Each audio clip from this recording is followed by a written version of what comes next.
let's turn to MSNBC because the whole media is messed up these days, is it not? What a disaster. Everywhere you look, MSNBC executives, they're in a real state of panic. I mean, a real state of panic. And the reason for that is because ratings are just hemorrhaging. They can't get out of their own way. They're down at least 50%. They're losing people every single day. Same story over at CNN. The only one who's actually doing anything is Fox. So MSNBC is struggling. So what is the answer? Well, number one, they're going to spin themselves off in this SpinCo. Tax advantages to doing it. And guess what? Then Comcast doesn't have to be burdened with this ugly, nasty company that's always getting them in trouble. One Joy Reid, another Joe Scarborough, they're always in some kind of mess with their talents. So now they don't have to worry about that. Good, fine. Plus it's a dying business. Who wants to be in it? But they're so worried about whether or not they're going to be able to attract enough attention and get enough momentum with Donald Trump in office that, they decided to bring back one, Rachel Maddow. Good luck with that. So Rachel Maddow's coming in. She's going to return to her nightly programs, her big shindig, and probably do guest appearances on others for the first 100 days of the Trump administration. Well, that'll be exciting. We'll have something to talk about. It's always interesting to see how the conspiracy theorists think on the other side of the aisle. And this woman is like chief conspiracy theorist. I was always amazed. Having worked at Fox and now working here, and there's all this, you guys are nothing but a bunch of cheap fakes because you show that video of Joe Biden clearly suffering as he was in a mental decline. He did a good job, by the way, on his foreign policy speech today, but for the most part, Joe Biden is over, right? And the job was too hard for him, and he's too old for it, et cetera. And occasionally we'd show these videos, and I always showed you the full clips, but no, somehow I'm the cheap fake, while Rachel Maddow can go down all of these various rabbit holes day after day after day, leading you into conspiracy theory after conspiracy theory. I mean, I remember the Russia. Oh, and all her excitement over getting his tax forms. I mean, this woman could weave, I'll give her this, a hell of a story together. I mean, she was very talented at that. Conspiratorial, on steroids, and no one called her out for it. No, they would just say she's brilliant. I'm like, brilliant? This is a bunch of nonsense. You'll call Tucker out. You'll call me out. But Rachel Maddow is somehow above the law? She was, no-go territory. Couldn't say anything about Rachel. So guess what? Gear up for it. She's getting ready. Just a few weeks ago, she was out there with this conspiratorial garbage about Donald Trump's cabinet. Pete Hegseth, by the way, is going to be there on Capitol Hill tomorrow. I expect he's going to get confirmed. I really do. And then they can all eat, what? Here we go. Used to say it's a sort of Leninist project, right? Destroy the state.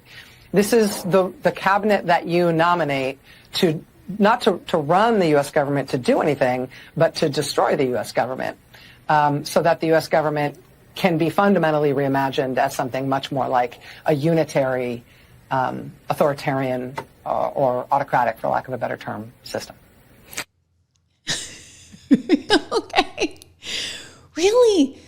I guess she said this before California happened. Because you want to talk about destroying a state. Destroying the lives of so many individuals. Sure, there are plenty of elite, wealthy Hollywood types. There are plenty of people that don't have much at all, that also had their lives ruined. They are starting over with nothing.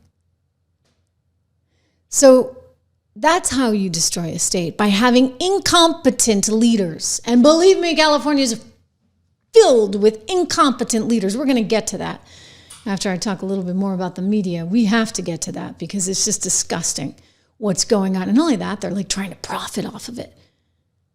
Gavin Newsom, seriously, trying to profit for his own political career. He's raising money for his super PAC while telling you it's going to the California fires. Gross. It's like the grossest thing I've ever seen in politics.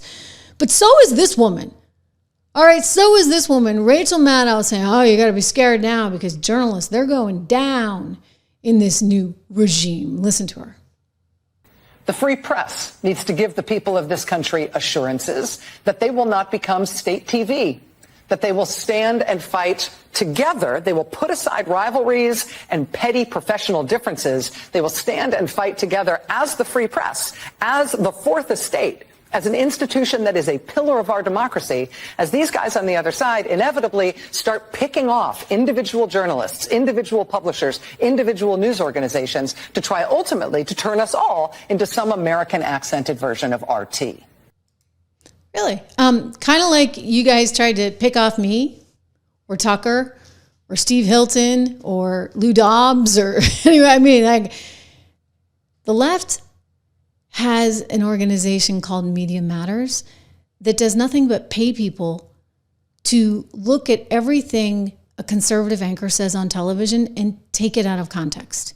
And so this is all they do. Like there's a guy's job, his entire job was to just listen to what Trish Regan had to say every night to see if they could somehow misinterpret it and cause hell for Fox. And I don't think it was actually ever me. Think about it that way. Like I can take solace in, it was never me necessarily that was the problem. I guess it was just Fox. Well, I don't know. I scared some people for sure. I think I still do. Denmark included. We'll have to talk about Greenland soon. Anyway, the reality is, for some reason, they keep going after those on the right while those on the left get a pass. And then Rachel comes out and says something like this. I mean, she can't get a pass anymore. Okay, Joy Reid can't get a pass anymore. These Whoopi Goldbergs of the world cannot get a pass anymore. It is time that, yes, everybody call them out, because you know what? If you don't call them out, guess who continues getting a pass? The likes of Gavin Newsom, the likes of Karen Bass, the mayor of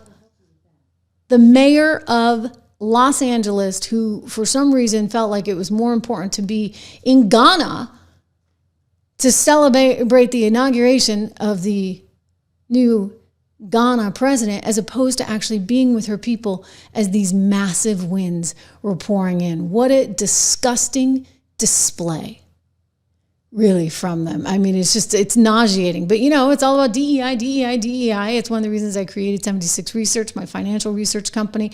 I encourage you guys to go take a look at it. Look at these holdings. A lot of really good holdings. It's getting a little tricky right now. I get it. You know what? People are nervous.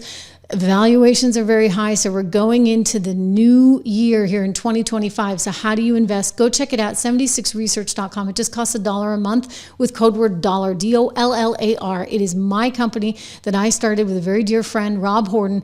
Go check it out because we've got lots of ideas for you. We're publishing actually a new piece today on housing, which is sort of interestingly timed alongside the fires. And, you know, can you invest in home builders? Which home builders would you be looking at, et cetera, right now? And that's, again, just $1 a month. You can cancel anytime, so you're not out anything. Just DOLLAR is the code word, 76research.com.